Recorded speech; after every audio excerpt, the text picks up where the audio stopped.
Nahuli kam ang pagtangay ng lalaki sa bag ng isang senior citizen na may laman umanong 20,000 piso. Pangnegosyo pa naman daw yan at pantustos sa may sakit na asawa. Nakatutok si Oscar Oida.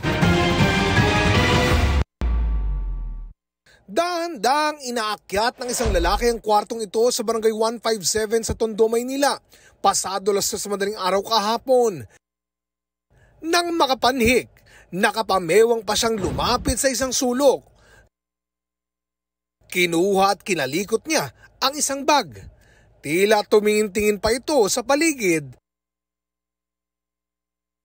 At saka bumaba.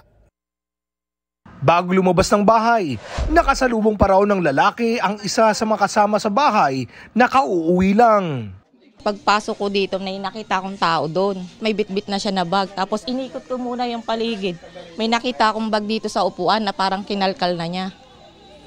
Yun, tapos lumabas na po ako, tinawag ko po yung tiyahin ko, sabi ko may tao doon sa loob ng bahay niyo.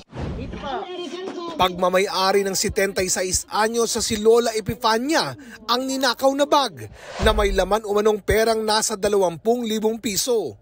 Pampuhunan daw sana niya ito sa negosyo at pantusto sa pangangailangan ng asawang bedridden. Siyempre po, kinuha pa lang yun sa Mumbai. Hindi ko pa nga nahuhulugan eh. Kasi yung asawa ko, bedridden na, magasto sa diaper, sa gamot. Sana nga mahuli siya para mapagbayaran niya ang ginagawa niya.